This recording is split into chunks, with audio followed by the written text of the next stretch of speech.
Halo, salam waras Pak Nobari. Yes, yes, of course.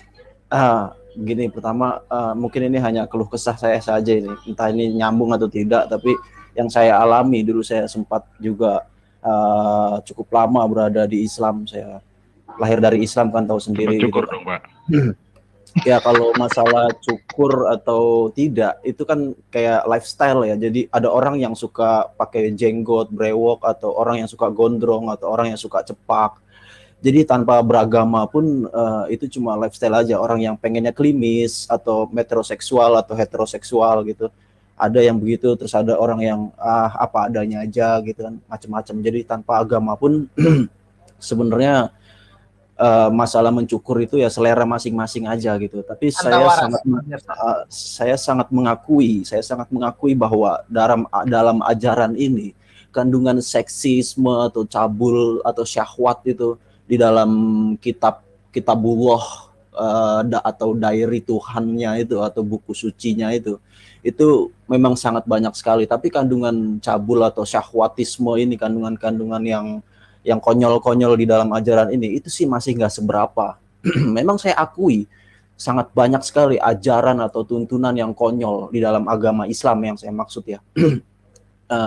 Dalam keseluruhan aspek hidup manusia itu mereka meramunya, merangkumnya, memasukkannya ke dalam gitu. Mereka mau mengatur semua aspek hidup manusia, dan itu malah dijadikan sebuah kebanggaan dari ajaran tersebut karena mereka menganggap bahwa kita ajarannya sangat mendetail, sampai-sampai ngurusin masuk ke WC aja itu harus pakai kaki kiri dulu lah gitu, atau mau cebok pun juga pakai baca doa dulu lah gitu. Dan saya dapat sama Nobari, Anda memberikan saya info baru lagi nih. Kenapa harus pakai kaki kanan dulu, Pak? Kaki kiri dulu, Bang. Kalau masuk ke WC, kaki kiri dulu. Ngapain itu, Pak? Kenapa harus dulu, Pak? Cebok aja pakai kaki kiri dulu. Bahkan minum aja, untuk minum Anda harus duduk dulu, jangan sambil berdiri. Itu semua pelariannya akan merujuk kepada nabinya gitu, atau sunnah. Jadi setiap apa yang masih sekali. Anda mengatakan kaki kiri dulu, maksudnya apa tujuannya kaki kiri dulu? Jadi mungkin kalau nabinya masuknya dalam posisi kayang, kalau enggak nanti diiniin sama jinnya mainin punyanya orangnya. Kalau saya belum pernah dengar ya alasan seperti itu, tapi yang saya kerap dengar bahwa apapun yang kita lakukan akan mengarah atau merujuk kepada nabinya, bahwa pada saat lampau nabi melakukan itu, maka ini namanya sunnah. Ketika nabi pada saat masuk ke WC mungkin dalam posisi kayang, lalu kita melakukannya dengan kayang saat ini, nah itu juga ada dapat nilai plus atau ada dapat pahala gitu. Padahal zaman dulu nggak ada kamar mandi. Pokoknya zaman dulu kan nggak ada kamar mandi, namanya di hutan ya kan, di mana aja. Ya paling enggak di balik-balik bukit berpasir lah gitu. Iya. Dengan sedikit ada kembang api, lalu orang mungkin menutupinya dengan daun kurma, itu kan kita bisa mengandai-andai. Dengan bahasa gampangnya kita singkat WC aja lah gitu kan. Bahasa sekarang. Jadi saya ini kalau masuk pakai kaki kanan itu seolah-olah, wah ngapain kalau mau masuk pakai kaki kiri aja gue dapat bonus untuk melakukan sunnah nabi atau sunnah rasul gitu. Sunnah itu apapun yang dilakukan Rasul, mau konyol kayak, mau bahaya kayak, mau danger kayak, yang dilakukan dia kalau kita ikutin itu pahala, pokoknya ada nilai plus lah, ada rewards, ada hadiah gitu. Nah itu bahkan masuk kaki kiri dulu pun dengan baca doa, dan doanya pun saya masih hafal kalau nggak salah itu Allahumma inni a'udzubika minal hubsi wal khaba'is. Lalu cebok itu Allahumma tahhir qalbi minal nifaqi wa asin farji minal fawais, dan cebok pun harus pakai tangan kiri. Pokoknya semua aspek kehidupan manusia diatur, sekonyol-konyolnya apapun diatur di situ, dan itu mereka menganggap bahwa itu adalah kebanggaan dari ajaran mereka gitu. Tapi semua itu, kekonyolan itu seperti hanya sebuah ikatan atau sebuah jadi umatnya itu kebatinannya diikat atau diatur dengan dihantui oleh momok-momok neraka dan iming-iming surga. Ya itulah sistem keagamaan Islam ini gitu, kurang lebihnya gitu. Ketika Anda mau masuk pakai kaki kanan, ngapain? Ketika ada iming-iming surga yang bisa mendapatkan pahala Bonus. lebih, bonus gitu menggunakan kaki kiri gitu kan. Nah itu begitu gitu. Jadi ada Iya. intimidasi neraka dan iming-iming surga. Cuman dari semua Iya. itu seberapa? Selama tidak ada pemaksaan di antara para pelaku atau para umatnya gitu ya tentang seksi, cabul atau syahwat gitu. Tapi bila dibandingkan dengan kandungan yang dengan titah-titah yang mengandung darah, nyawa, bunuh, anarkis atau perang atau jihad fisabilillah atau berjuang totalitas di jalan Allah. Nah, itulah yang saya katakan bahwa ini berbahaya sekali. Ini dogma atau ini ajaran atau agama ini dangerous sekali, mematikan sekali. Mungkin kalau narkoba ini udah kelasnya kelas sabu kali ya mungkin. Mungkin ada lagi yang di atas sabu entah apa itu namanya yang sekarang. Nah, tapi keluh kesah saya adalah ketika kita tahu bahwa ini ajaran yang berbahaya. Sorry, ada mikrofon yang belum dimatiin dah kayaknya. Jadi ketika kita tahu bahwa ajaran ini bahaya, bukan hanya konyol. Kalau hanya sebatas konyol, it's okay lah. Ini cuma jadi bisa bahan tertawaan ketika kita sudah mencapai kedewasaan. Tapi kalau ini berbahaya atau dangerous gitu, mematikan. Nah ini kenapa kita memelihara kita ini lebih merujuk kepada kenegaraan ya. Saya merasa ini bahwa negara ini menyisakan gitu, disisain bibit-bibitnya nggak pernah dibersihin total. Seperti menangani kasus narkoba sama persis ini. Saya orang lapangan dan saya tahu persis ada beberapa yang memang tidak ditangkap atau selesai di bawah kolong meja lalu dilepasin lagi, padahal mereka ya bisa dikatakan masih kategori orang sakit lah, dan mereka emang dilepas untuk agar semakin luas nih jaring semakin luas dan semakin mendapat banyak korban-korban untuk dieksploitasi di bawah meja. Itu sama persis kita kalau mau membersihkan ini, kita bukan menghajar orang-orang yang membongkar kekonyolan agama ini, tapi kita harusnya menghajar orang-orang yang mengangkat image Islam itu begitu baik, image Islam itu begitu wah pokoknya no one lah yang seperti Islam gitu. Seperti contohnya mungkin kayak orang yang memperbanyak umat Islam itu jadi diperbanyak oleh mereka gitu. Jadi contohnya mungkin Gus Miftah, sering kita dengar bahwa dia sering membuat orang menjadi mu'alaf meskipun dia dari dunia malam ditarik menjadi mu'alaf. Lalu Habib Jafar Hussein gitu. Nah itu dari orang-orang yang sejenis seperti itu saya melihat dia membawakan image Islam itu begitu baik banget gitu.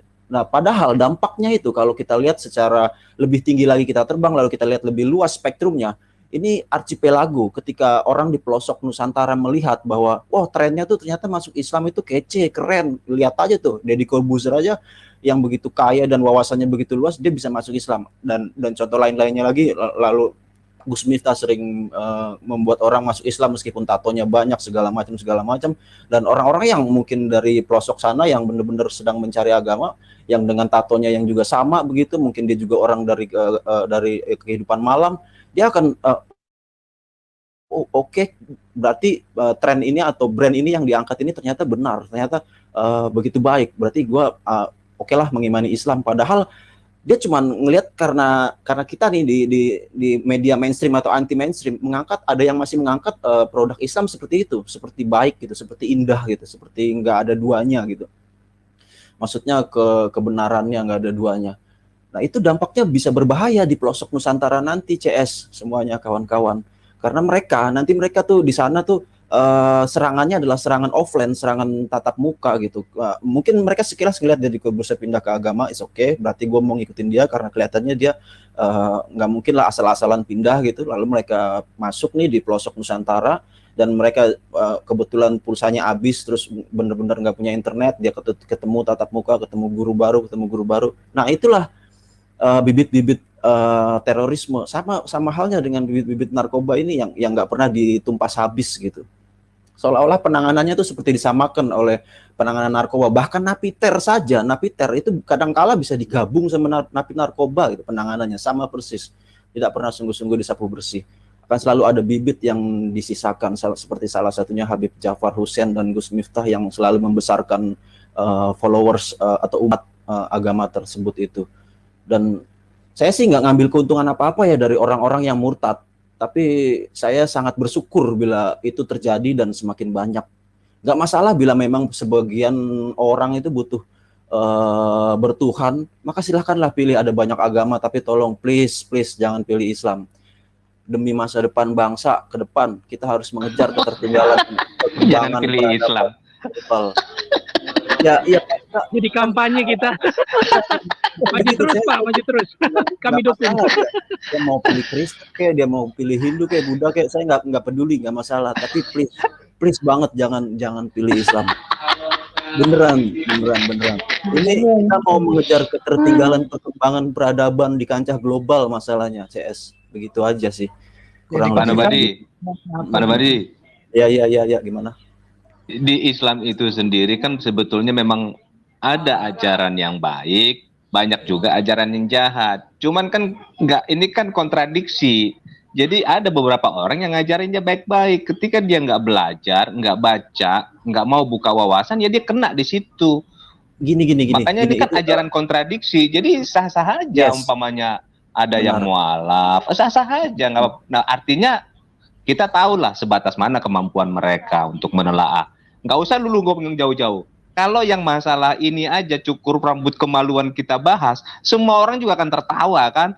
Pengajaran apa yang hal-hal konyol seperti ini harus masuk ke dalam yang namanya kitab suci. Nggak usah dulu belajar yang lain. Ini kan gitu. Betul. Ini. Ya.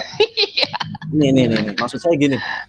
Saya bersyukur di sini ada yang mengangkat hal-hal yang tidak perlu dikonsumsi oleh masyarakat. Jadi kalau ada sebuah kue atau sebuah suguhan untuk masyarakat, nih channel seperti ini sedang mengasih tahu, itu kuenya tuh di atasnya ada gue lihat tadi ada lada hijau tuh.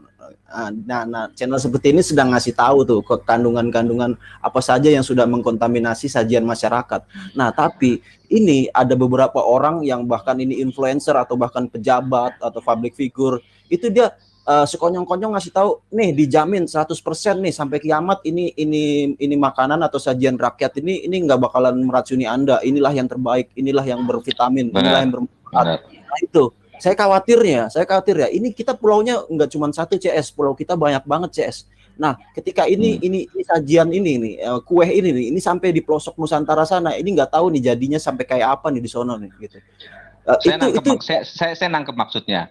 Jadi gini, bayangin nih, di umuran teman saya tuh di umur sekolah kalau nggak salah di 52 tahun. Kebayang ya, berarti 52 tahun ya. Hal yang tadi dibahas itu soal melangkah ke dalam toilet dan membaca doa bismillah, itu saya bahas di dalam toilet sama-sama kencing di urinoir. Coba kebayang nggak? Saya bareng-bareng ke toilet dan dia mengucapkan itu. Saya tanya, emang kenapa? Dia jelasin, tapi posisi kita sama-sama lagi kencing di urinoir di kantor. Konyol kan?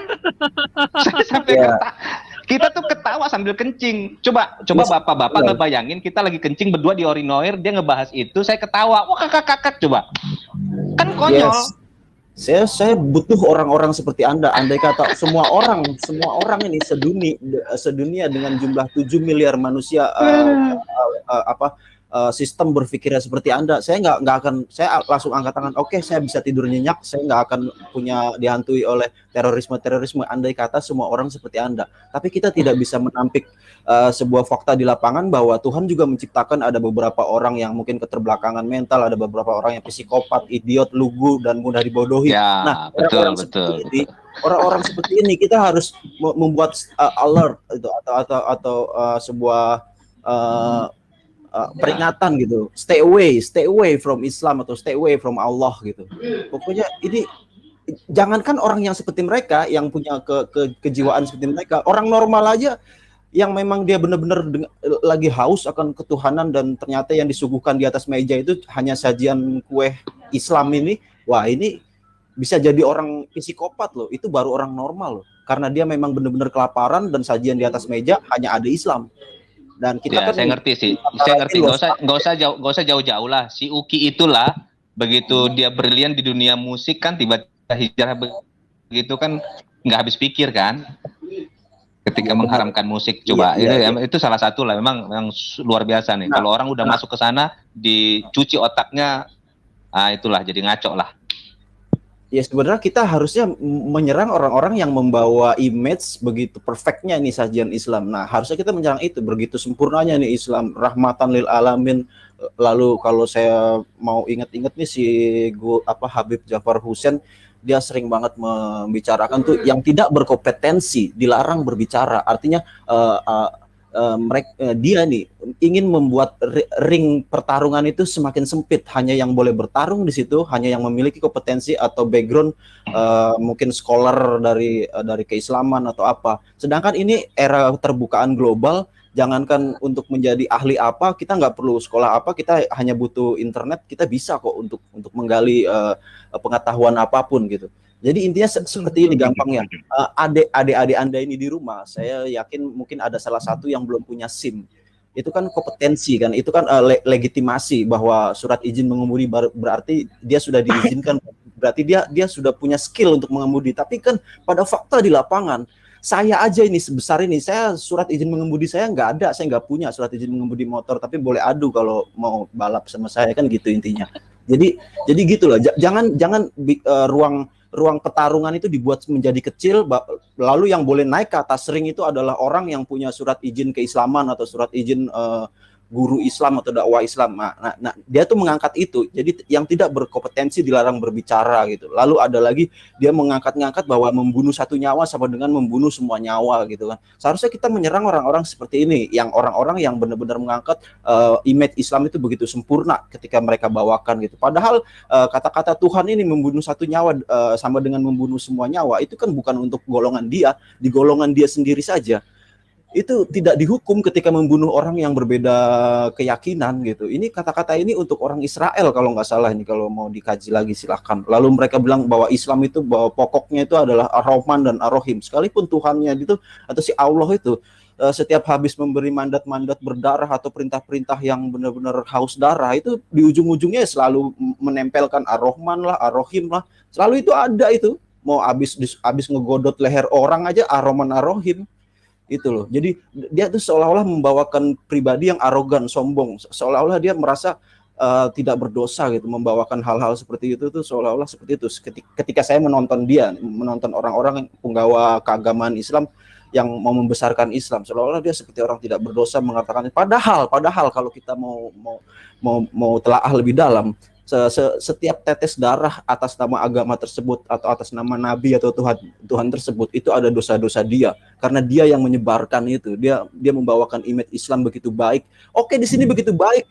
Sekarang Anda berjejer aja 10 orang aja, dari sini ngomong A sampai di ujung 10 sono bisa jadi Z, itu baru 10. Ini pulau kita begitu terpencar-pencar dan jauh banget, listrik aja jarang punya, internet aja kadang-kadang abal-abal. Nah itu.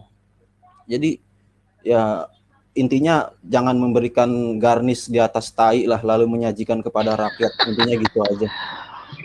Pak Nobadi dulu Muslim ya? Iya, bagaimana? Ya, saya gimana bisa? Ya. Pak Nobadi dulu Muslim apa bukan? Yes, betul sekali. Tapi jangan paksa saya untuk bersahadat lagi. Saya apal semua Islam, tapi ya, untuk sahadat enggak lah. Kita bukan tipikal orang seperti itu. Enggak khawatirnya saudara-saudara tidak. Saya mau tanya boleh Pak Pel, saya tanya ke Bapak ini. Oke, Silakan.